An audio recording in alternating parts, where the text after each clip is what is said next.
streaming this meeting, and we'll have it available for people who would like to view this at a later time. So want to just kind of let you know a little bit about how we're going to run the meeting tonight. And basically, we want to make sure we spend the time to get to all of your questions. I know that a lot of you have different questions. Some of them are more specific to your circumstances. Some of them are more general.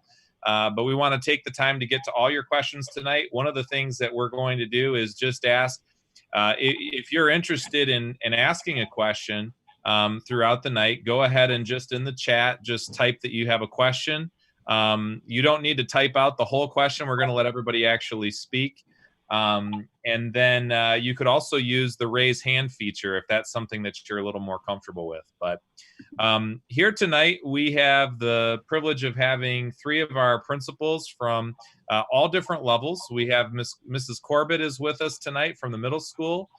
We have Mr. Kitchen from the high school, and then we also have Mr. Simonson, who is the principal at Elms Road Elementary School. And so what we're going to do tonight is we're going to give all of these principals an opportunity to share just a little bit of a very brief walkthrough of what a day in the life of a student looks like from all 3 modalities. So, for example, as I shared earlier, we're going to have children who are coming to school this fall, and they're going to be fully virtual. They're going to be in an online setting, and they're going to be learning virtually without actually coming into the buildings. We have students who are going to be face-to-face, and then, of course, as I said, a combination of both of those in that blended modality. So we're going to go ahead and get started, and we'll turn it over first to Mr. Simonson. And Mr. Simonson, if maybe you could just kind of take the parents through a day in the life of an elementary student at all 3 modalities. Sure. Can you hear me okay? All right. Yep. So I'll take a run at this, and if I leave something out, you guys can ask questions, and I'll be glad to answer them later. But basically, I'll start with a student who's coming full face-to-face 5 days a week, like traditional. It'll be our best attempt to keep everybody safe, but still keep that traditional setting. So we're still going to have a decent-sized class. I think most of our classes right now, we're looking at are between 25 and 30 kids, dependent upon where they're at. So within that classroom, though, we're going to do a lot less movement traditionally we've encouraged our teachers to do a lot more flexible seating and moving students from group to group and doing a lot of partner work. That won't be as much this year until we start seeing that this coronavirus thing is faded. So at this point, we're going to have kids back in seating charts and limit that movement. And a lot of that will be to help allow for any contact tracing should anybody become sick. So your students won't be getting up and moving as much as traditional, but they will have that same classroom setting that they've normally had. Along with that, we're going to be having the kids do a lot more hand washing. There'll be scheduled breaks to do that frequently throughout the day. And then each class is going to be having their own time out on the playground for recess, and that is to allow for cleaning off the equipment in between each group. And so they'll be out there with their class. They're still going to be asked to socially distance. We're going to be careful, trying not to let anybody play with the same equipment at the same time, that kind of thing. So we're going to definitely ask, especially for our smallest kids, that they're, kind of keeping their hands and feet to themselves more than usual. And for our older kids, it'll be, less playing sports together, but definitely being able to get out and get some fresh air when the weather's nice. So they'll still get their recess time. It just won't be 6 classes out on the playground all at the same time. Lunchtime is going to be kind of interesting. They're going to eat lunch in the cafeteria, and they're not going to eat lunch in the cafeteria. They're going to eat lunch in their classrooms. And so similarly, most of them will be coming in from recess and then go to their lunch, depending on the schedule for the day. Some of them do recess earlier in the day just to accommodate that gap. But anyway, they'll eat their lunch in the classroom, and they'll have a little bit longer time based on the schedule we've written up to eat their lunch, because they're going to be asked to wash their hands and stay social distance from one another. So go out into the hallway to get their lunch and come back in and sit down at their desk to eat. So a lot of that just trying to keep the movement to a minimum and still allow them to have the same experience that they had before. And then the afternoon continues on just like the first part of the day. With dismissal, we're going to be keeping kids moving to a minimum along with other classes. So not having 3 or 4 classes in the hallway at a time. And so we're still working through scenarios with that, but we're just trying to keep the hallways less congested. So our dismissal and arrival time, we're going to try and space them out as much as we can. One thing I'll add too is that we're going to do the grab and go breakfast each morning, and we do have universal free breakfast coming into this year. So students, if they'd like, can get their grab and go breakfast. They're going to be asked to go right to their classroom though, right when they come in the building, so as to minimize that time in the hallway with a bunch of other students. With our hybrid groups, the ones that are going to be attending only 2 days a week, they're going to have a similar experience in terms of the time spent in the classroom, but there are going to be far fewer students, about half of the class size that you would normally have. And so most of those are around 15 students per classroom right now for us at the elementary level. And so for them, social distancing is going to be even a bigger push. And so we wanted to honor that, the parents that requested that modality. So they'll have a similar schedule though, in terms of the time spent while they're at school. They'll be doing their classwork just in their classroom, and they will have a dedicated recess time to get outside and dedicated lunch in their classroom. So we'll be not putting them out in the hallway as frequently either. So less movement to and from other classes. So they can have less interaction with the other kids. For online, and we'll be working through different scenarios for different grade levels. It'll look different, I think, at each level. But in general, and in very general, we're going to be asking our online teachers to make sure that they're providing lots of lessons and activities for kids to do online. And they're going to be on the learning management system called Canvas. And they're going to be posting how-to videos. They might post links to YouTube, but illustrating how to do certain things. And the kids and you, hopefully the parents, are going to be able to interact with that at home. Unlike this spring when we had the teachers do 3 Zoom sessions every week, that won't be as big of a push. The teachers will be asked to check in and have that Zoom meeting probably once a week at least with all of our online students. And we'll ask that they kind of be flexible with their timing and try and provide those Zoom sessions at a time when the families can best meet them. But the push with online this year will be more what we call asynchronous learning, where you, the parent, and your child can do the learning at your own time that's convenient for you. So if you work during the day, you won't necessarily have to log in and see the teacher doing a Zoom session. You can log in the afternoon or evening with your child, and they can do the learning at that time if it's more convenient for you to oversee it at that time. And so that's the online learning. We do ask that you tune in pretty much daily with the online learning. For kids, we find that it's very difficult for them to make up 2, 3, 4 days at a time if they've missed. So it's better to get a regimen and create that schedule with your kids at home if you're doing the online learning. So. Great. Thank you so much, Mr. Simonson. And now I'd like to turn it over to Mrs. Corbett. And Mrs. Corbett, if you can maybe share a little bit what it looks like for middle school students in each of the modalities.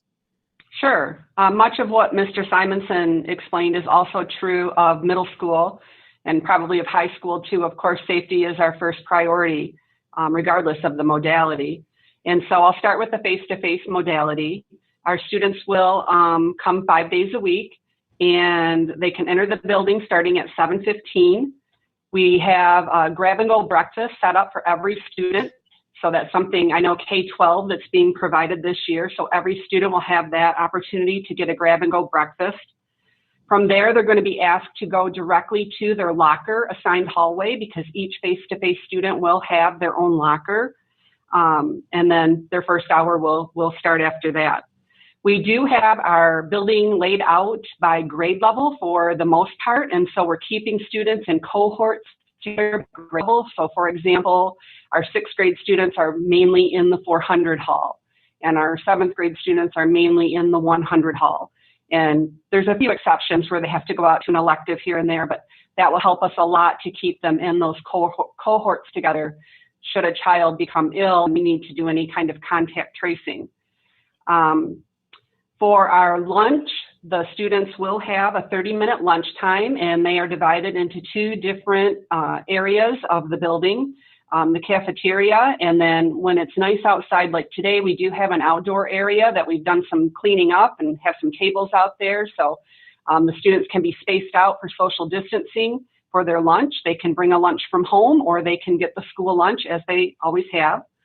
And then they continue with their afternoon classes. And again, the classes are set up much like Mr. Simonson explained, with no sharing of supplies. Each student will have their own Chromebook to use for the entire day, or if they have their own Chromebook and want to bring it, that would be wonderful too. And then those Chromebooks will be checked in. Sorry, my lights are turning off here. Their Chromebooks will be checked in at the end of the day to their 6-hour class and charged overnight. We'll also, for dismissal, we have a staggered dismissal, similar with the cohort kind of plan. So that will be done via announcement, so that students are leaving by grade level and either by bus or car, ride, or walker group. And so they'll listen to those announcements each day to be dismissed in those cohorts. For our hybrid students, they will come either on Mondays and Tuesdays or Thursdays and Fridays. And when they arrive, they can also get that grab-and-go breakfast, but they're going to be kept in a location aside from the face-to-face students. So our 8th grade students will always come and wait in the media center, regardless of how they come to school, if it's a bus or if they're getting dropped off. Our 7th grade students will always come and wait in what we call the drama room, or room 502, which is actually right around the corner from the hallway where their classes are. And our 6th grade hybrid students will come and wait in our cafeteria, and there'll be adults supervising each of those locations. Then once the halls are cleared from the face-to-face students, those hybrid students will then be released to their classrooms. And they will stay in one classroom for the entire day. We've set it up in like a 2-person team. So a 6th grade hybrid student would have 2 core teachers, a 7th grade would have 2 core teachers, and an 8th grade student would have 2 core teachers. And those teachers will rotate rooms, the students will not. They'll stay with those same students in the cohort the entire day. They will have some bathroom breaks and water bottle breaks. We encourage all students, face-to-face and hybrid, to bring a water bottle, because our water, our drinking fountains will be set up to be water bottle filling stations. And so they'll have those breaks built in, and they have a designated bathroom in our meter. They'll also have some time built in when they're here to do their elective coursework, which will be done online. And so the days that they're not in the building, hybrid students have some online classwork to complete in their Canvas platform. Our face-to-face, our online students will obviously never come in the school. All of their coursework will be done, as Mr. Simon explained, through asynchronous, which means at a time when it's convenient for your family. We do recommend that you set up a schedule that works for your family based on whatever your working needs are.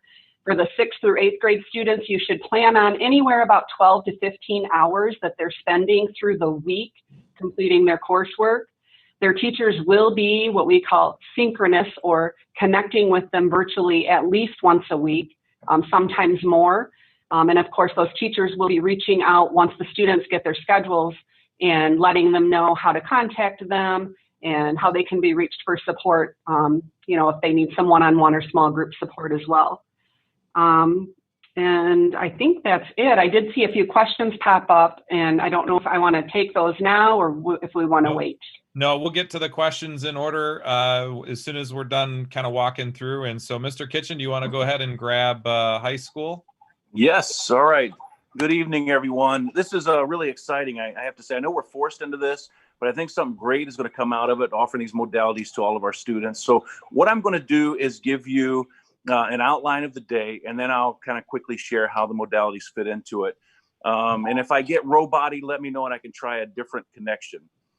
First off, the same as the other buildings, masks are going to be required to be worn and worn appropriately. We will have sanitizer outside of all the rooms. Our entry time, our doors are going to open at 7:10 in the morning. And the students will come in, they're going to report to a location determined by their 6th hour. They'll go to that 6th hour spot, they're going to pick up their Chromebook and get their grab and go breakfast. And then at that time, they can report to their 1st hour class. And those classrooms are going to open at 7:20. Bus riders are all going to come through the gym door, and drivers, walkers, and riders, they're going to enter through the main entrance. Now, we have a unique rotation. Our classes they're going to have a 15-minute time frame between rotation. And the purpose of that is for teachers and staff to be able to sanitize touch points. We're going to release our hybrid early. They're going to go to the media center, and then we'll have a general release of all of the other students, the face-to-face students. And then we'll release our hybrid students to go to their classes. We're going to have no lockers to start with. So students will have to take a backpack to start. And then as we get closer, obviously, when students start bringing coats, we're going to have to look at reintroducing our lockers. For the lunchtime, our hybrid students are going to eat lunch first in the classroom. And then our face-to-face students are going to be dismissed, and they're going to have opportunities to eat in 2 different locations at 2 different times to keep our numbers low. At the end of the day, the students are going to leave their Chromebooks in their 6th hour class, and hybrid students will then be the first to dismiss. They'll have a 2-minute head start, and then we'll have the release of all the face-to-face students. So this is the general outline of the day, whether you're hybrid or whether you're face-to-face. Now, if you're a hybrid, then you'll have the opportunity to come. If you're an A group, then you come Monday, and then there may be an opportunity if the teacher would like to see you again, or if the student feels like they need another hit or more help, they'll be able to come on Tuesday if you're that group. So if you're the Monday, Tuesday group, that's your option. Wednesdays are going to be off so that we can do general sanitation on those days, and teachers can make connections and do some things that need to be done for students who are in their hybrid class. Then if you're in the B group, you're basically Thursday, Friday. So you'll come, Thursday is your day to come. And then if you need more help, or if a teacher would like you to come in, Friday is there for that option for you. If you're online, you don't have to come to the building at all. We are still going to be scheduling an online. When you get your schedule, you will have an online on there for the schedule. And the purpose of that is if we have to go out for some reason, and we have to, if everyone goes online, those students will have a set assigned time where they'll be able to report into the teacher on any given day. And so obviously face-to-face, it's kind of business as usual for the most part, except in a lot, we're trying as much as we can to keep our class sizes low and to really social distance and to ensure that students are safe. And so any questions that you might have, I'm sure we're coming up on that, but I'd be more than happy. And remember, tomorrow is our first, I'm going to say, orientation. Students will be able to come up based on their year and take their pictures, turn in any paperwork that they might need, purchase a parking pass, those kind of things.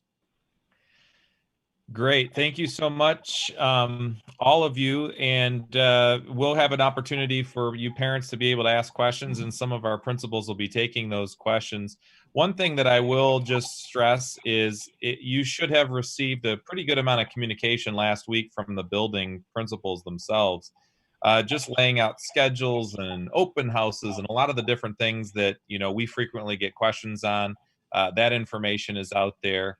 And obviously, we've been communicating from central office as well. So I'd like to go ahead and get started with the questions. And so the first person that's going to be up today is going to be Chris Wasserman. So Chris, I'm just going to unmute you here just a second. All right, Chris, you are all set. Yeah, so I have a high schooler and a middle school student. And I know for my high schooler, there's only, I want to say like 3 potential classes he can take as a hybrid for his electives, and I'm certain he didn't schedule those initially when this first happened last year. So how do I go about making sure he can get into the 2 out of the 3 potential electives he wants to be in? Yes.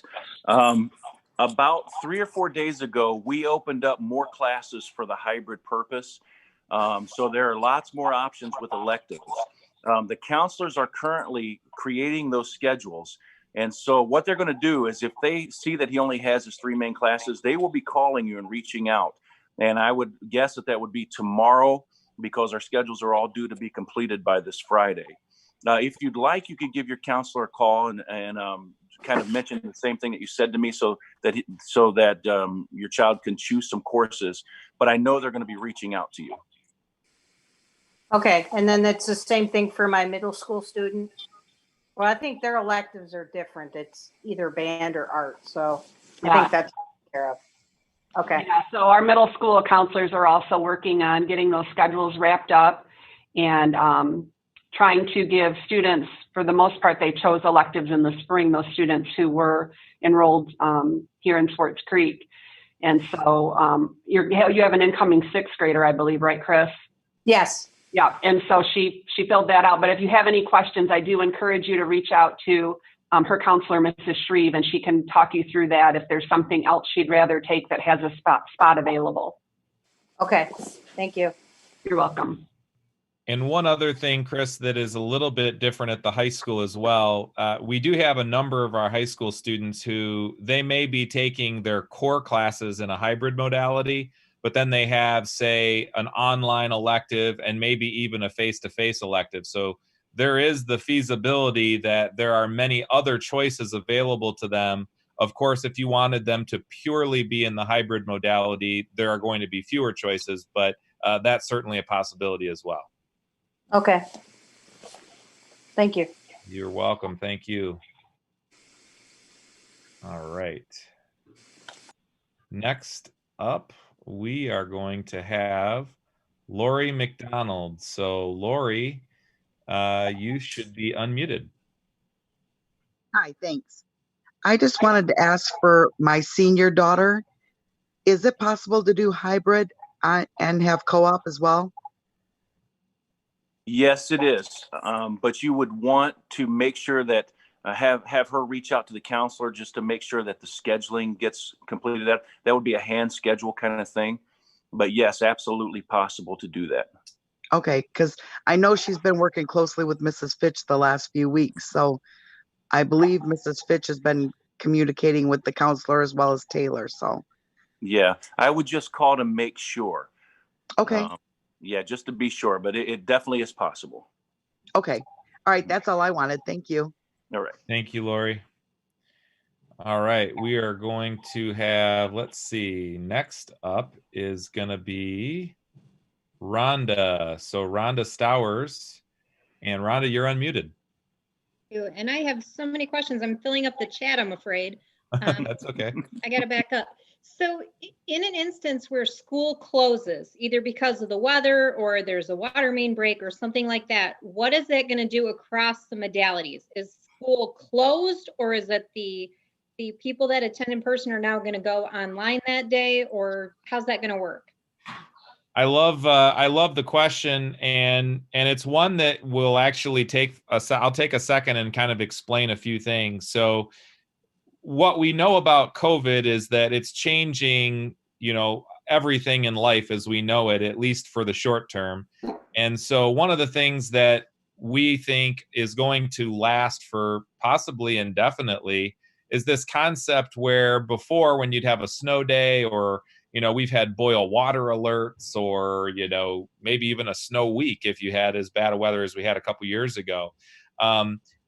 We don't need to stop the learning process as a result of those things anymore. So by virtue of every child having a online presence and having a Canvas platform, basically it's an online classroom in every class that they attend, there will no longer be a need for us to say, okay, I guess you just don't do any learning on that day. So obviously it's going to look different. So a teacher might say, hey, we're going to be out tomorrow. So here's the list of reading, and here's a couple questions I'd like you to answer about that. Here's what I'd like you to do for math. And there will actually be opportunities for kids to do that in this new type of environment. And furthermore, I think it's a good segue into just kind of helping manage expectations for parents. We've worked really hard to try and make sure we're offering these options. I know everybody has got a lot of anxiety, and there's just a lot of different perspectives on, whether kids should be 100% face-to-face or 100% online. And we've just really taken the position that we don't need to decide that for anybody. We're going to let parents and students choose that as a family decision. And so, but I do want everyone that's choosing face-to-face to be fully aware that in the event that we have a case, of COVID or something like that, and that is probably not just possible, it's probably likely at some point, there would be the possibility of us having to close down a classroom, depending on how widespread it was, maybe even close down a building for a week. And so in the event that something like that were to happen, we would all have to be prepared to kind of shift on a dime and say, okay, we're face-to-face 90% of the time, but it's possible that my child's class might have to work in an online format for a few days. And that's governed almost strictly entirely by the health department, and we work very closely with them. So that's just something that I hope answers your question about anytime school is not in session, we can still do school, and the teachers can have that opportunity to continue classwork even though we're not there. And I think it's also a good reminder for parents to say, it's probably something I'm going to have to be prepared for, that there could be a time where I get the call that says, hey, tomorrow we're going to have cancellation at school. Or, my child might have to quarantine for a week or two. And those types of things will allow the child to keep learning by virtue of having this online option. So I guess kind of related to that, if you have a student who is out, or you have a school closure that takes out the school, where are we getting that communication from? Is it going to the student's email? Should we be expecting text messages? Is there going to be some, because sometimes I get notes and sometimes I don't. And I want to make sure that the communication stays open. So I'm just wondering how will that be communicated to parents and students? Likely it will almost always come from the building principal, and it will come to the emails that you have registered for your student in your Power Parent account. So if your contact information is up to date on your child's Power Portal account for your Parent Connect, you'll be able to easily get that information. That's where we generate our communications through School Messenger. And so it will come from the principal. If it's a whole building that has to close, which I think is, hopefully going to be very rare in an extreme circumstance that were to happen, you probably would get some communication from myself or the district office as well. Okay. Did you have a couple other questions there, Rhonda? I did, but I'm later in the queue. Do you want me to do them all at once, or? Yeah, go ahead. We'll just take them all right now. All right. When are the pictures scheduled for the middle school and the high school students? So the middle school pictures are in October. Looking for the exact date. I know I just posted it on the website. So if you go to the middle school page of the website, Rhonda, and you click on the back to school information tab, there'll be a link right there that'll take you to the specific dates and times. Okay, thanks. Mm-hmm. Yes, and what grade is your high schooler? I have two. I have one in 9th and one in 10th. Okay, so your 9th comes tomorrow at 1:30 for pictures, and 10th grade is at 11:30. We have Wednesday from 5 o'clock to 7 o'clock is a makeup time, and then Friday from 3 o'clock to 6 o'clock for hybrid students or online students.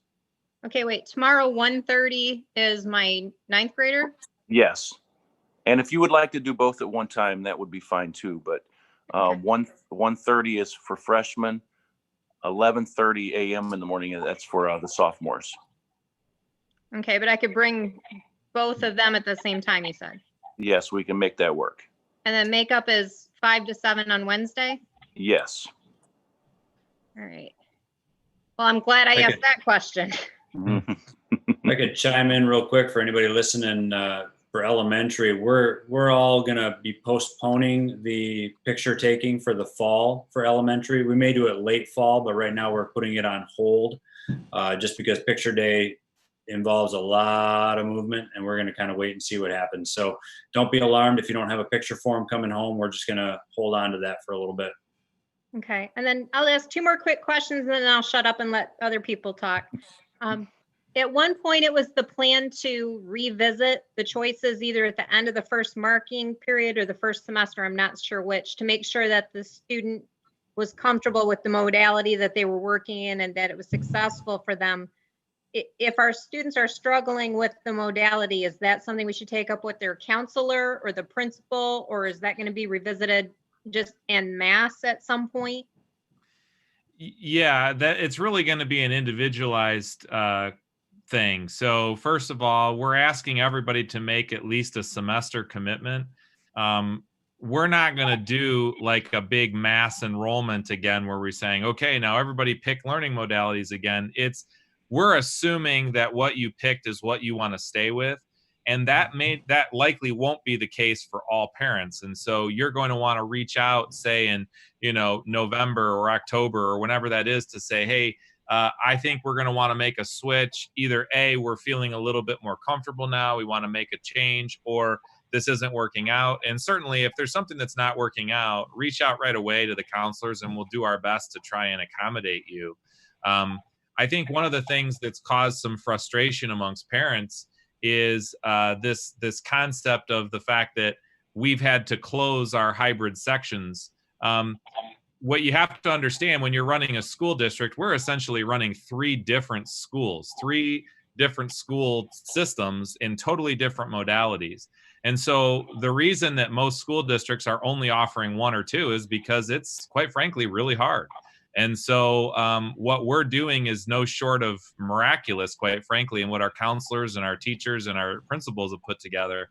And so it's difficult for us to give everyone their cake and eat it too, right? I think parents are expecting, well, now it's, a couple weeks before school started and I want to be able to switch them into the hybrid. Well, we can't staff for that. We only have, that's why the 31st was that deadline, because we have to be able to staff our teachers and make sure that there's enough people that can actually teach those courses. So we'll work with you all the time. And if there's room to move someone into, a face-to-face or a hybrid modality, we'll be happy to do that.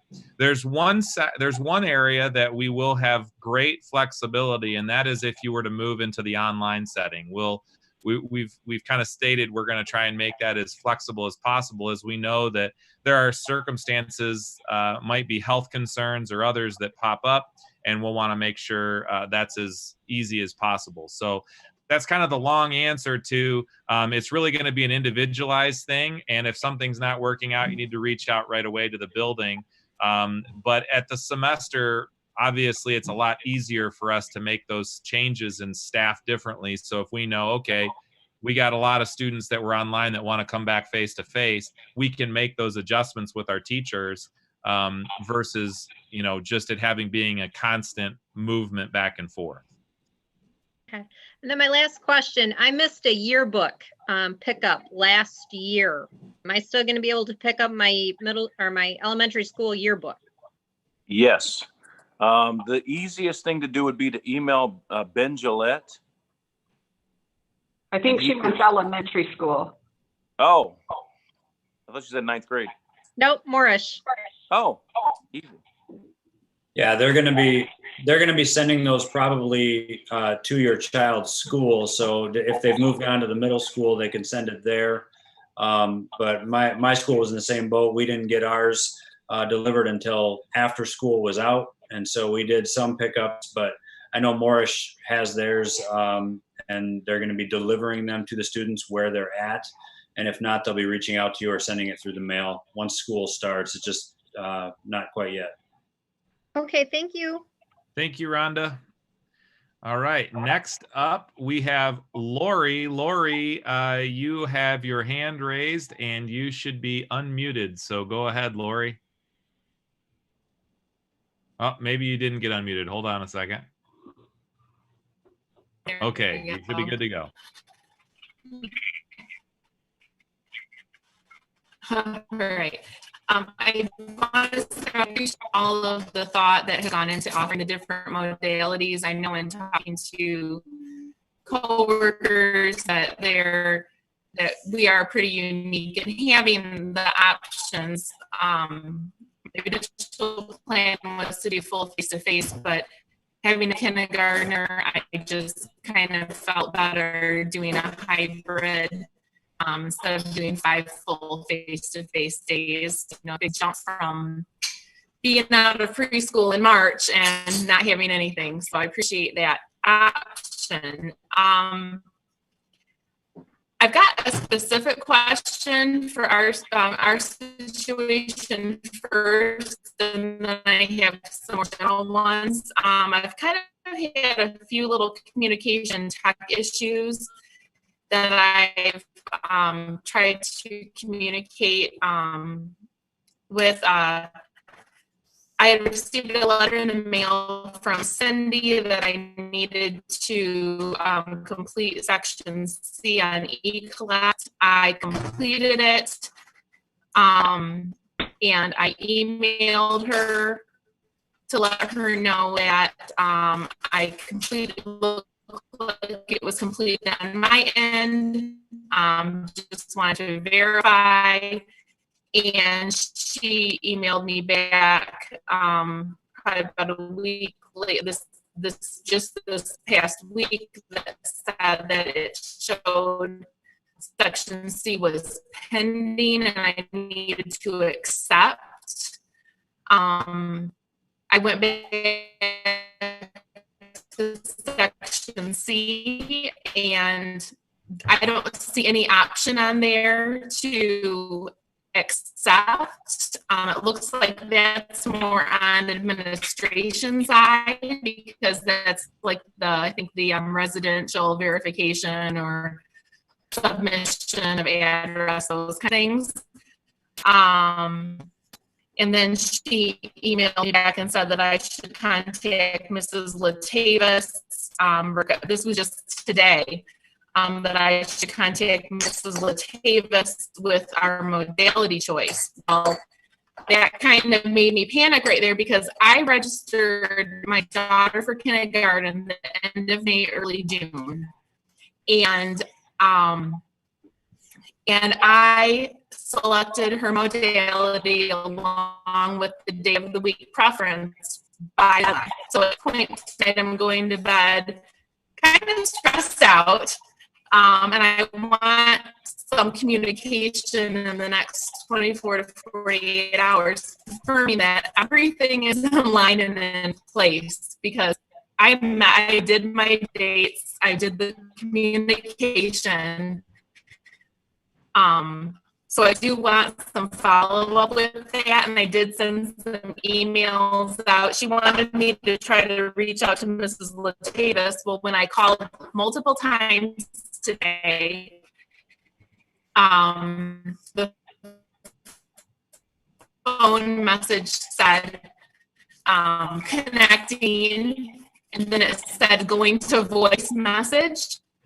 And then it looped back around without letting me leave a voice message. And then it said connecting, and it just kept looping. And then no way I was able to speak to a live person.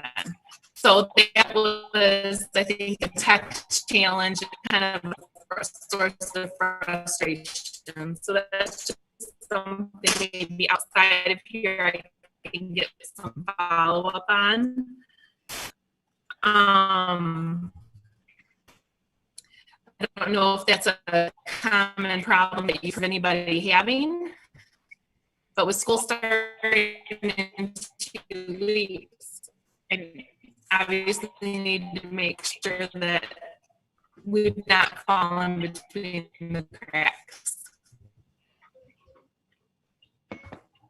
Okay, so Lori, I apologize. I think a lot of your message kind of got jarbled there with the connection, maybe. So what I'm hearing is that you have a really specific question about your child's enrollment for kindergarten. What I can say is, if you have additional questions, if you want to put them in the Was chat. I muted? I'm not hearing any.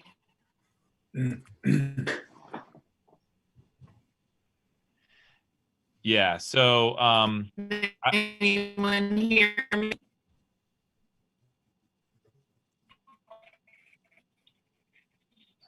Seriously.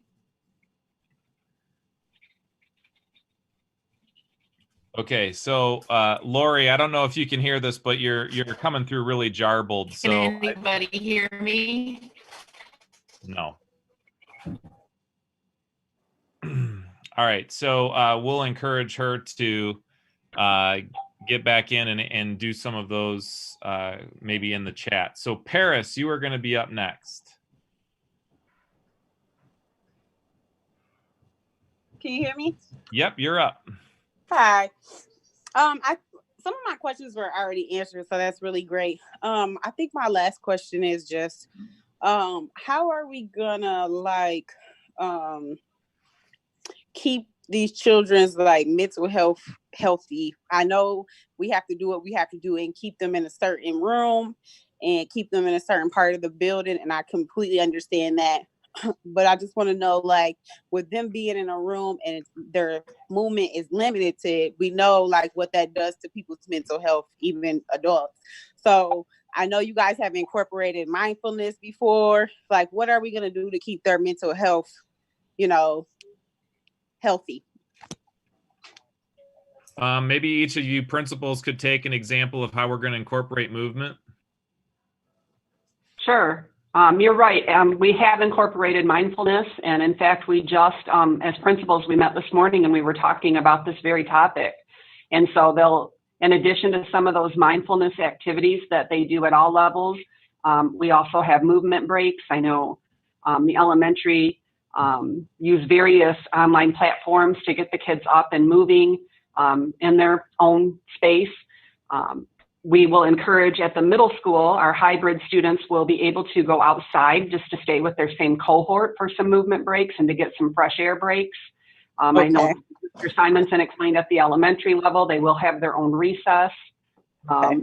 So all of the staff are very aware of that, and we want to make sure we're very attentive to not just the academic needs, but the social and emotional needs of our children through our trauma-informed care and our mindfulness. So those breaks in movement will be built in through their day, whether it's a cohort sticking together to go outside for a break or right in their own room. And at the high school, our students are going to move as they normally would if they're face-to-face each period. We just have extended time between those periods. And hybrid students, we have about 106 of them. They are also going to be moving. They'll just be moving with their cohort. Okay.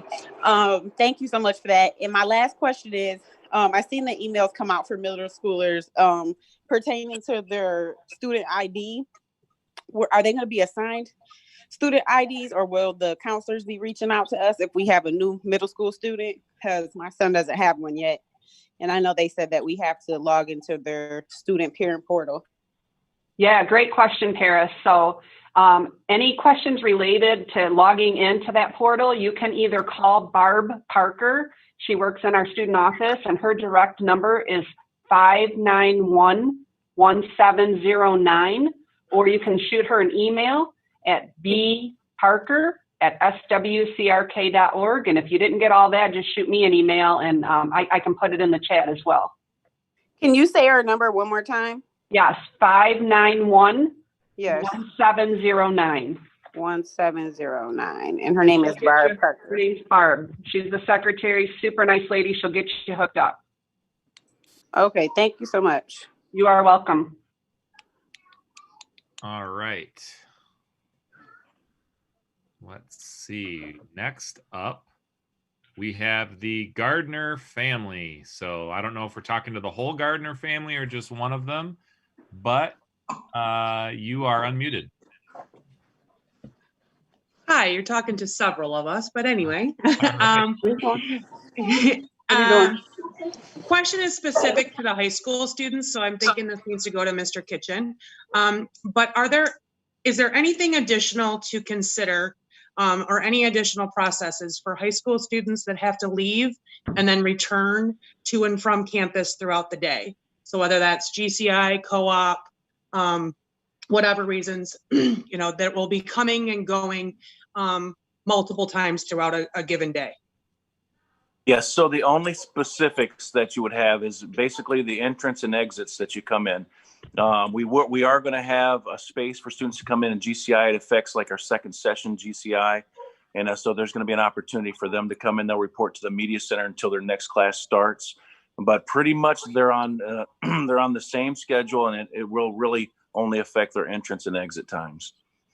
And more information will be coming about that to GCI students. Okay, thank you. Any other questions from any other members of the Gardner family? Thank you, no. Okay, all right. Have a good night. All right, next up we have Girl, G-U-R-L. Girl. We are going to, I'm guessing that's not your official name, but we are going to find you and unmute you here. Well, I'm having a hard time. Sounds like Girl's daughter changed her name. Oh, okay. On a Chromebook. Right. That's what she put in the chat. All right, I'm not able to find it here. All right, we'll go down. We have Jessica's iPhone is going to be next. Let's see if I can find Jessica's phone. All right, Jessica's phone should be unmuted. Yes, hi.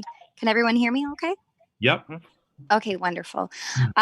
This is the first time I've done any of the online type of stuff because right before December hit, I took my my son out of pre-K due to my work situation. So I don't know how this whole online works. I was wondering if you could specify like exactly how the teachers are working with us. You said 1 day a week with Zoom. Was I correct on that? Yeah, so I'll let Mr. Simonson fill in some of the gaps, but for elementary students, and we actually have something, I'll see if I can pull it up on my screen and share it with you. Hold on 1 second here.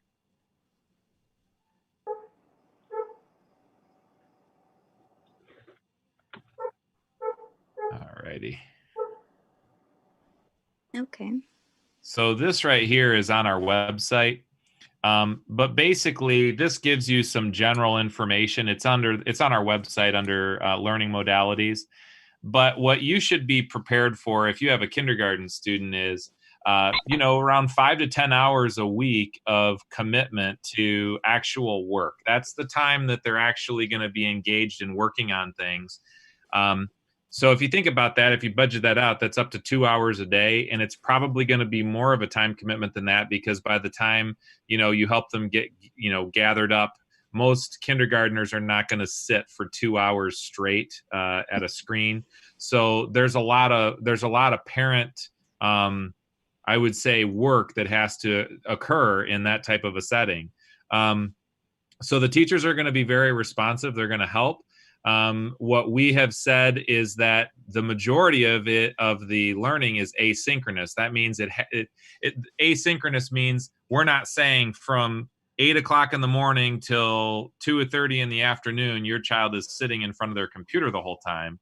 What we're saying is we're going to create this experience, and the teachers are going to set up what we call interactive contact times throughout the week. So they're going to maybe have a chance where they get the kids together to talk and they say, hey, let's look at a phenomenon, and they do a little interactive session, kind of like we're doing now. And they're also going to be making individualized contact with those children and their parents each week. But they're not going to be sitting for for hours on end with a teacher on the other end doing it. The teacher's going to be running the class asynchronously, meaning that you're going to have to determine the time that works best into your schedule. And you should be probably looking at that, 5 to 10 hours at a bare minimum for kids at that age level. So hopefully that will help. And then Mr. Simonson, I don't know if you have anything to add.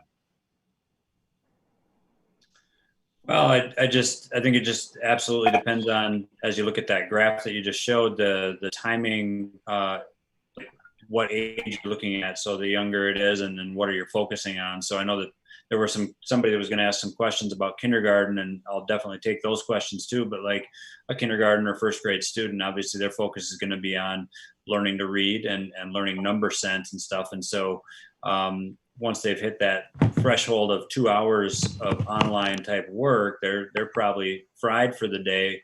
But definitely you want to be looking at, how do I structure that into a regular commitment as a parent and stuff. And then, see how that, I guess, meshes with the expectations that the teacher has put out online. And so you want to basically figure out the best method that's going to work for you as a family to meet that commitment that the teacher has kind of put out there. Okay, and one other question was, due to the Chromebooks, we have our own iPhone and iPad and everything. You said that if you could use your own device, that would be great. What is the app that we're going to have to download in order to see if it even works, or if we'll have to contact you to get a Chromebook? So Canvas is a software that is a Web 2.0 software, which means that anything that has a browser, so if you have Safari or Chrome, you're going to be good to go. We recommend Chrome because a lot of our applications through Google Classroom or Google Documents are done that way, but that's certainly encouraged. And so, yes, we're asking any and all parents that have a device that their child is comfortable with. It certainly helps the district, but it also lessens exposure to other germs if you have your own device. So we're more than happy to have you do that and encourage you to do so. But there aren't any specific apps at this point. It's if you have a browser that can get on to Web 2.0, type software, which, most email is in that type of category, then you should be in good shape. Okay, and do we need to do any pictures for anyone that's going to be online? You're talking about like school pictures? Yeah. The school pictures, as we said, the elementary are pushing those out. Middle school and high school are going to have theirs for sure in the fall here. But that's really a choice of the parent. If you're concerned about the exposure risk or being around other people, then certainly we are not requiring that. But it's an option if you'd like to send your kid in to get an official school picture. Yes, and Mr. Micah, Chris actually asked a question in the chat about that, also about the time for hybrid. Hybrid can come during any of those times, but if they want to come, if they want to come their own specific time, that would be Friday from 3 o'clock to 6 o'clock. But again, hybrid and online can come during any of the sessions.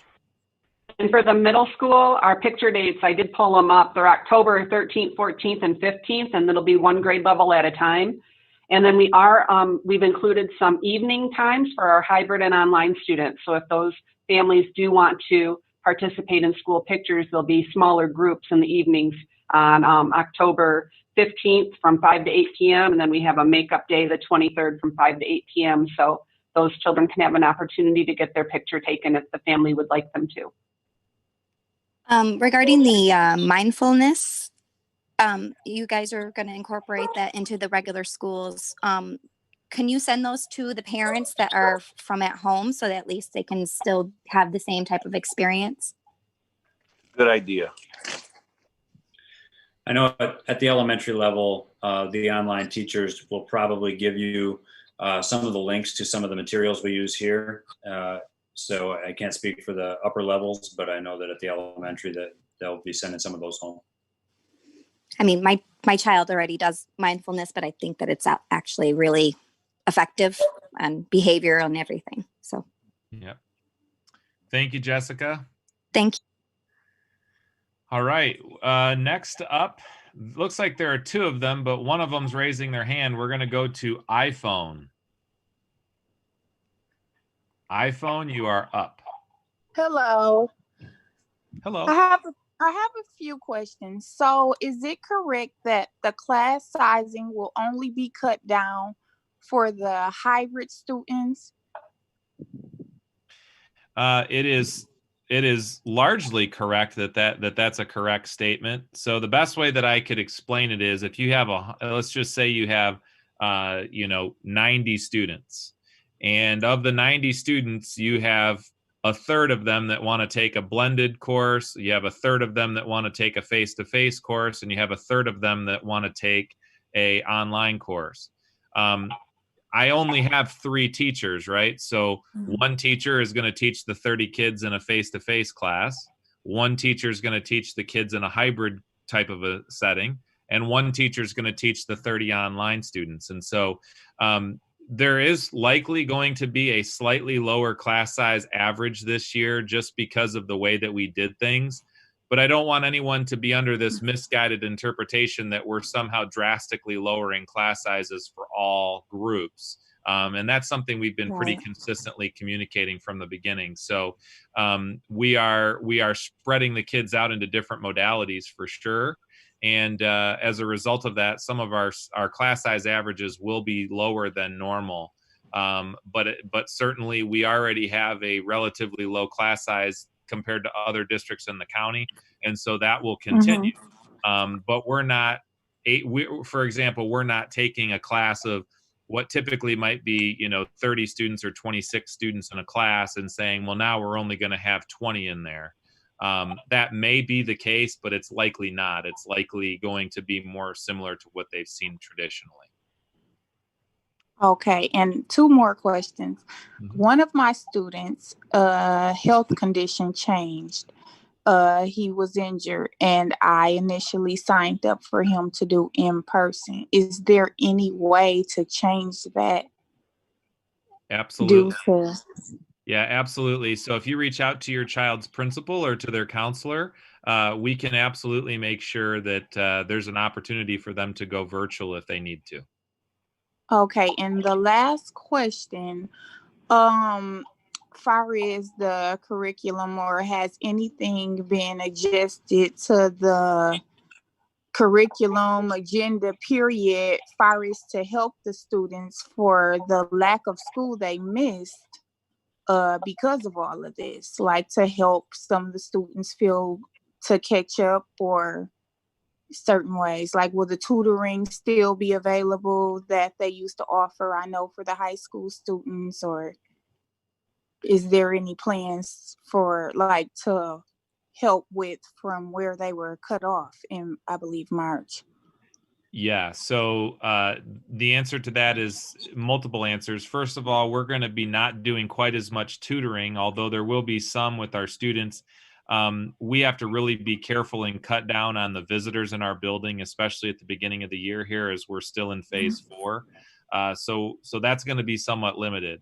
But the teachers are all very, very, very well aware of where the kids have been at and not been in school for 6 months. And so they're preparing appropriately to do a lot of reteaching and catch up here. And this is not unique to Swartz Creek. This is across the state of Michigan, across the country, quite frankly. Right. So, yeah, definitely our teachers are preparing to ease them in and to go back and say, hey, where are some of the gaps? We're going to be doing some screeners at the beginning of the year to see where some of the learning losses have been. And then we're going to try and pick that up and fill in some of the gaps in this first semester. So, our goal would be to find what is really essential and make sure we fill those gaps in from the end of last year. And then hopefully by the end of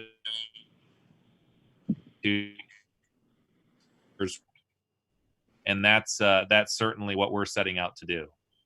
Okay, thank you. You are welcome. All right, next up here, let's see. Okay, looks like we have Anne from Oakland University. Anne from Oakland University, you are up. Hi, thanks for doing this. I really appreciate it. I know it's a stressful time for everybody. Sure. So my question is just first to confirm that the online classes will be asynchronous. Is that correct? And that they will have no particular time to sign in every week or anything? That is mostly accurate. So our online students are going to have interactive contact times that their teachers will work within their classroom. So for example, a student that's taking an online class, their teacher could say, hey, we're going to send out a poll to see who's available at this time, and we're going to have just a class get together at, say, 1 o'clock in the afternoon on a Tuesday. That's going to be dependent on the teacher and the class and what works best for the students in that class, but there will be some interactive contact times. There will also be times where the teacher is reaching out directly to the students. So every week there's a requirement for the teachers to reach out and have contact with the students directly. So both of those things are going to happen. But in terms of the learning format, it is almost entirely asynchronous, meaning that there's going to be assignments posted, videos posted, discussions, all sorts of opportunities for kids to engage with content, and they're going to do that at their own time and pace. And obviously, as they get older, there's much more of an expectation for a high school student than there is for an early elementary student in terms of how much time and effort they'll have to put into that particular piece. Okay, that's great. That's what I needed to hear. That's perfect. A totally unrelated question is, will the SATs be given or any of the standardized tests be given this fall? Because they weren't last spring, right? Right. So just curious where things stand right now. Mr. Kitchen, you want to take that? Yes, we will be given those assessments in the fall. Okay. Is that any idea what days or times or during the weekend? I got no clue. Totally. Oh boy. Okay. Well, and I don't have that information offhand, but I will make sure to get that out. Okay. For sure, we'll send out some information on that. Okay. Thanks very much. I appreciate it. Uh-huh. No problem. All righty. We are back to Lori S. Lori S., you are up and you are unmuted. Are you able to hear me any better this time? Yes. Yes, we can hear you. Okay. I went to my phone. Okay. Okay, I'll start out with some of the general questions then first. Question I had was, my daughter will be in kindergarten at Moorish, and we're doing the hybrid model. I received the email from the principal regarding the virtual open house. Is it in the works to have virtual, like a virtual teacher parent meeting prior to the start? Because I really have a hard time, and I'm sure many other parents do, sending my kindergartner into a building without actually seeing the face and having some contact. And I know in person is not an option, but is it in the works or plan for a teacher to reach out to the parents once they receive their class list, or to do a, Zoom meeting with them for 5-10 minutes? Yeah, they absolutely will. So as soon as those class lists gets finalized over the course of the next week, there will be information sent out, and the teachers will certainly be reaching out. What I would say is that the principals will also be helping to communicate. They sent out a lot of information on Friday. They'll send out some more. It is a little bit of a anxiety riddled experience for kindergarten parents, particularly kindergarten parents that are sending their babies to us for the very first time. One of the challenges that we've had is that, typically we have the parents walk their kiddos in, and, there's this kind of ceremonial moment, which right.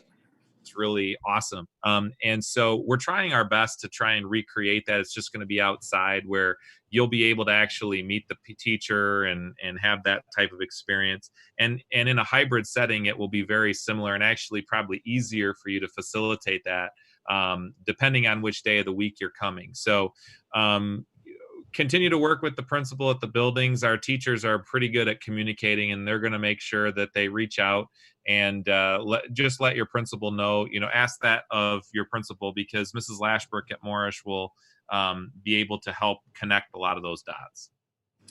Okay, and then how are placement, like kindergarten placements, determined besides the modality? Because I know the modality has driven the majority of, you know, the placements, since there wasn't any opportunity for like a kindergarten roundup where assessments were done with kids to kind of see where they're at.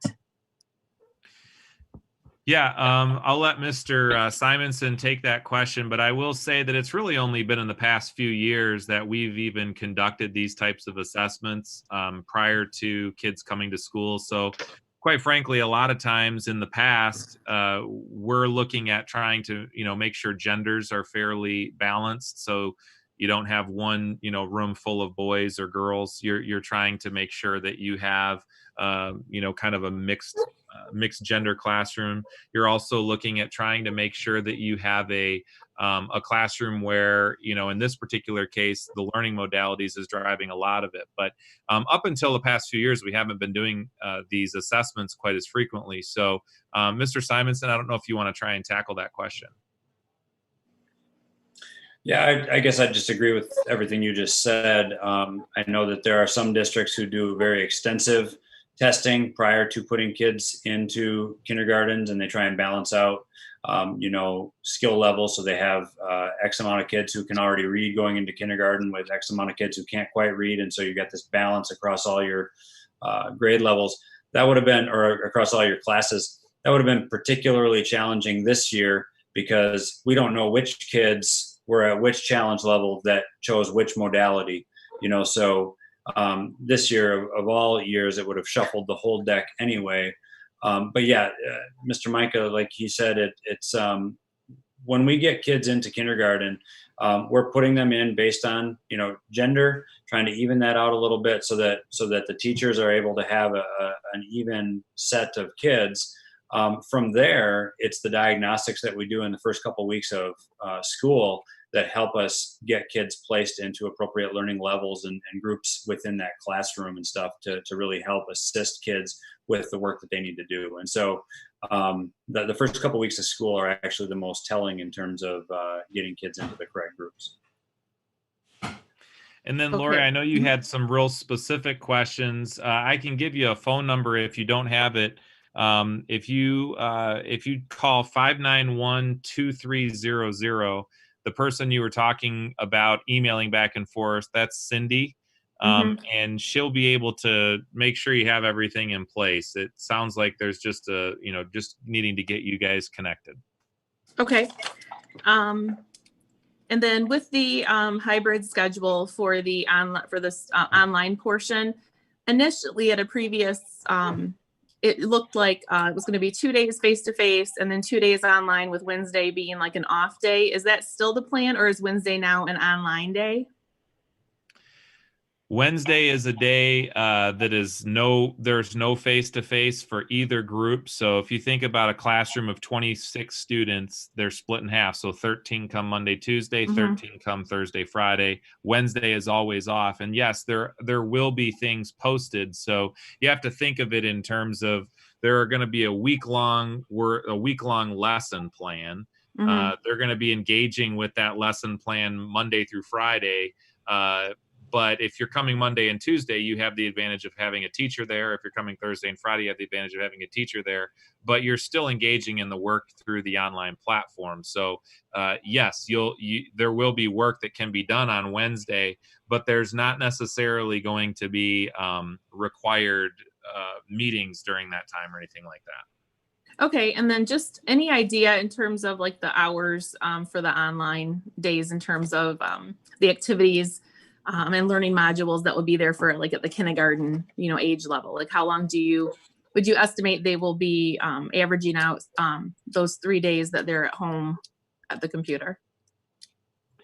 That's a good question. It's going to be somewhat dependent. I would say you're probably going to be looking at probably an additional 6 hours of time that they're working on stuff.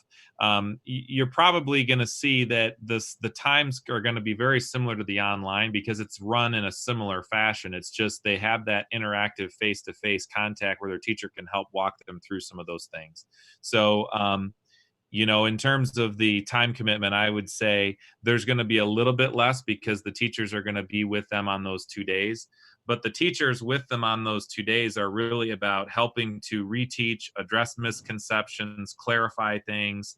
It's not like they're teaching a whole new curriculum on those days, and then there's also this online. It's kind of, there's this online experience, and then the teachers are spending that time more working individually with the kids on those 2 days. Okay. All right. Thank you so much. Thank you. You're welcome. All right. It looks like next up, Chris, you had one more question. Chris Wasserman. Thank you. I have to remember what my question was. Yeah.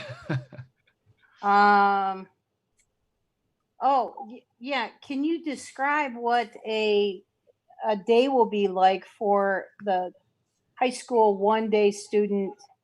Are they going to hit each of their classes for an hour, or what is that 1 day going to look like in terms of going to school?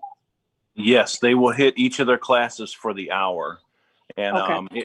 now if they scheduled to take an elective that's online, like through Kickstand, then they would have the opportunity to work on that class. They technically, if that's a 5th or 6th hour class, they could leave for the day and do that online class from home. But yes, every hour will be for their assigned class for that period. Okay. Thank you. Yep. All right. It looks like we have a question from Jillian Walton. And let's see. All right, Jillian, you should be unmuted. Can you hear me? Yes. Hi. I know I chose face-to-face, and I've been nervous ever since because I am a nurse, so I do see the other aspect of the COVID. I understand kids need to get back to normal. I understand that all too well. However, life is not normal, and it will not be for a very long time. So my question, if and when we have multiple closures due to COVID positive students, I was going to say patients because that's my motive, but or that's my mote, but can we switch them to online if at that point we are more nervous than we already are, first of all? Yeah, there's pretty much I don't want to say it's an open door, but we're a lot more nimble, I should say, to be able to let a kid go. We wouldn't block someone from saying, hey, I've had a change in circumstances, or, somebody in my family got sick, or, something catastrophic may happen. I mean, these things happen in life. So Right. We would say, hey, we'll make it possible for you to be able to go online. So I don't see that being a problem.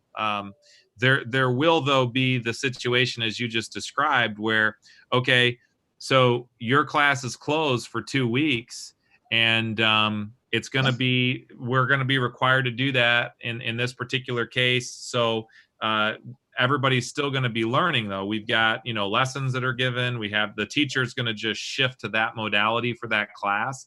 And then once everything's done, we shift back. And I will tell you, this has already happened in districts that have started. We had the GISD runs a program, and very, very good program at their GCI building. And they had a case, and they decided, the health department said, we really want you to close this class down. So they closed the class down for 2 weeks. They shifted to online, and they came back face to face almost as though nothing had happened. And they haven't had another case since, but those types of things have happened. And I think we just need to be prepared for that in the event that it does. And then also, being that the eyes are also a source of transmission, being that you can contact this through eyes, not just nose and mouth, and we are only focusing on masks.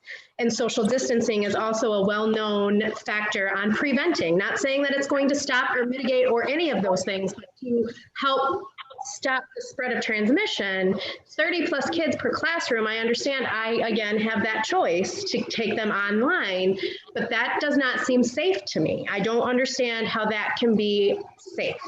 And these students are, you can't guarantee that these students are going to have their masks over their mouth and nose, which is going to help prevent that from getting to my daughter's eyes.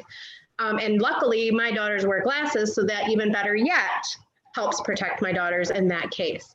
I am, of course, talking worst case scenario. And again, I have not opted for online just yet because I do know that face-to-face is the best measure of learning. And my daughters are in advanced math and I am a nurse. I'm smart at what I'm smart at, but I am not smart at math. So I don't want to hinder them. I don't want to hold them back from getting the best possible education that they can, but it is scary. I understand that you guys are all very aware of that. But I just want to make sure we keep hearing all of these safety, but I want to know the safety. I want to know and I want to hear what safety measures there are. And you have cleared some things up for us in this conversation. I'm glad that I came on today. I'm glad that I got to hear this because I do feel slightly more comfortable.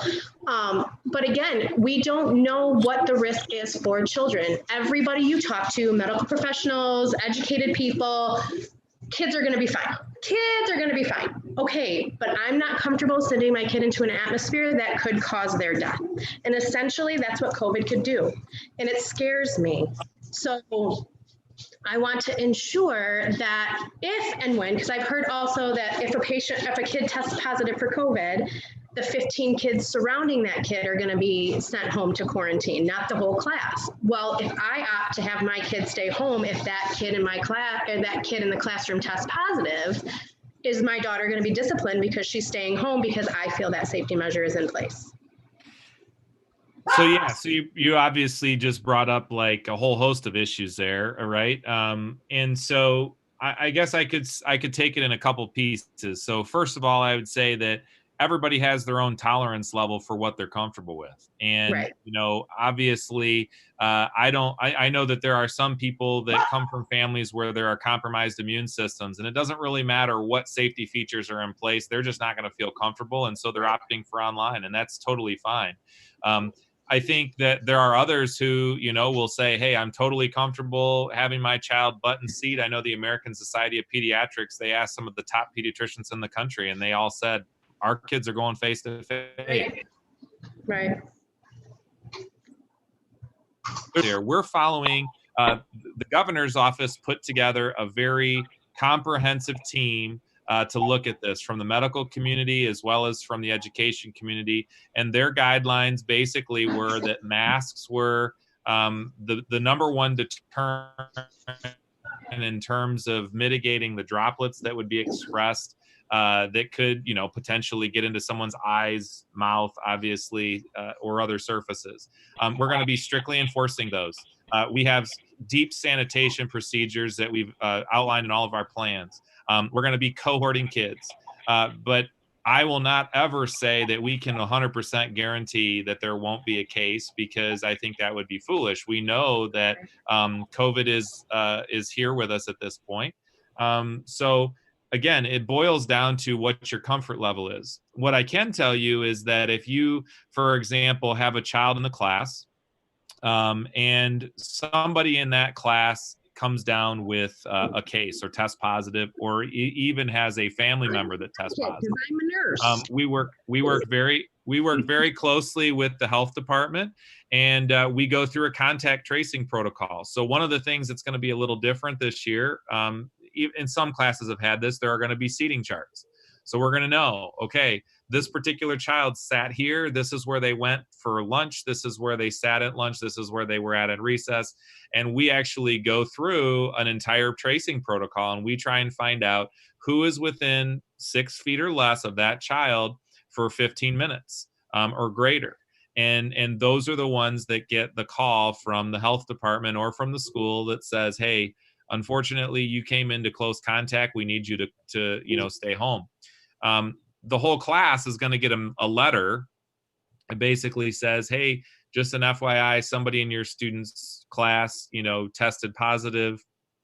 If you get a phone call, please answer the phone, you know, because you could be doing the contact tracing protocol.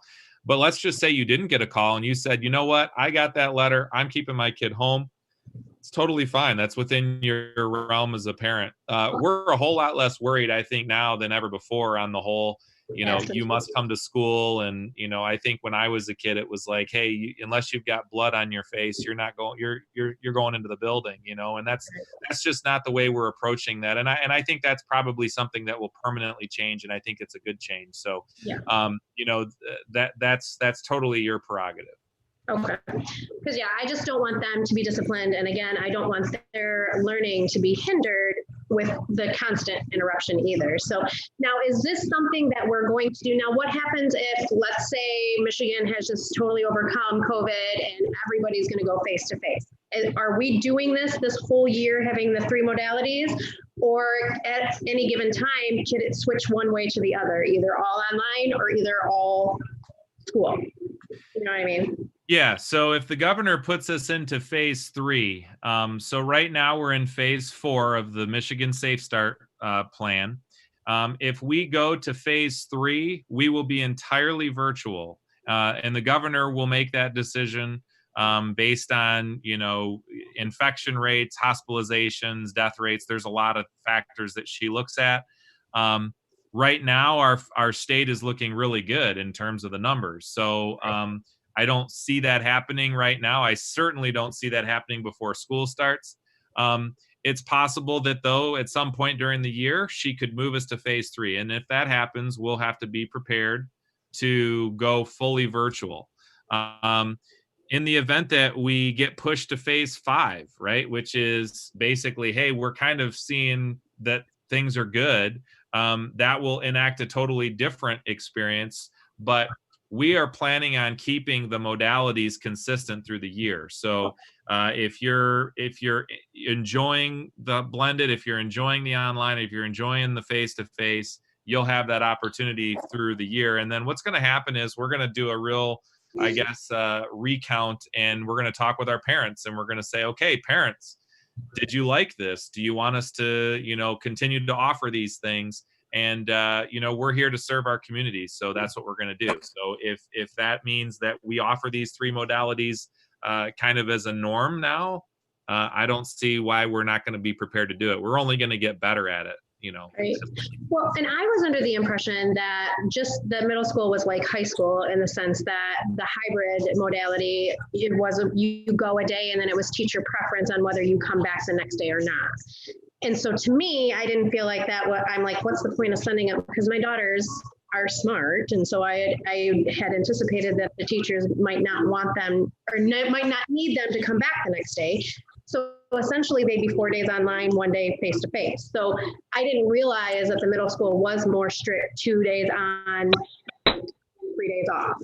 Yeah. So if I want, I know I can't now that the hybrid is closed because there's too many students. I get that. But let's say next semester, if I am not comfortable and I want to switch them to that, will there be an opportunity, or is that never going to be an opportunity this year? Yeah, I think it will. You know, reach out to your building principal and ask to be put on a waiting list. Certainly, that's a possibility. I think, you know, slots are going to open up throughout the year. There'll be people that shift into different ones. And so at the semester point is the easiest time to do that. Yeah, because I really would like to do hybrid. That's really what I would like to do. But I didn't understand it clearer. I should have contacted her sooner than later. That's all right. That's all right. No, we appreciate it. Thank you very much. You're welcome. Thank you. Yep.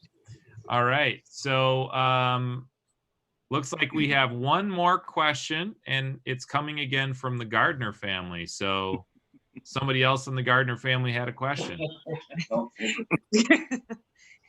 Hi, thank you. So for the high school again, will the media center be open and available as it used to, or will there be kind of different guidelines around that?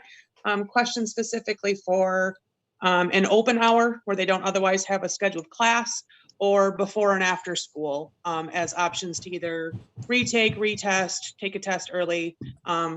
Basically, the question is, will it be the same, or are there different things around the media center itself? Yeah, it's gonna be different. There will be an opportunity for students to go in and work in there. You know, if we have a student who has an online class 6 hour and they can't go home, then that'll be an opportunity for them to work in there. We're currently moving some of the old books out of there, and we want to make it entirely a media center. Again, our second hour GCI students or second session, they're going to come back, and there's going to be quite a large gap of time where they won't be able to report to a class or to lunch. So they're going to go in there and they're going to be under supervision and they can have the opportunity to do some work and catch up and that kind of thing. But yeah, this is also present an opportunity for us to kind of reestablish what our media center's purpose is. Okay, thank you. Well, we really do appreciate everyone's participation tonight. We hope that we were able to answer a handful of your questions. And for those of you that were just watching the stream, hopefully we were able to benefit you a little bit by answering other questions you may have had also. So if you are still, concerned, you have other questions you'd like us to answer, I really encourage you to reach out to your building administrators. They're very well versed in their plans. They're ready to go. I'm very confident in our ability to do this. I will say there's going to be some bumps in the road. I think we have to be prepared for the fact that it's not going to be perfect at all times. Safety will be our priority, and we are going to follow the very strict requirements of the health department, the governor's office. We're doing everything we can to create a robust learning experience, and we just appreciate your understanding and working with us, because this has not been an easy task, but one that we take with excitement, and we really do want to see our students, whether that's online, face-to-face, or blended. We're excited about getting them all back and into school here this fall. So again, reach out to your buildings if you have further questions. And I really do think that one of the best things that could happen is that school gets started, because as soon as school gets started, I think a lot of these things are going to work themselves through, and there'll be just kind of a collective breath of fresh air and a sigh of relief maybe when things start. So we do appreciate all you as parents, and we continue to partner with you. So if you need anything else, reach out to us, and look forward to future communications coming out of our office and also the buildings. Hope you have a great rest of your evening, and looking forward to seeing you back in school. Thank you. Have a good night.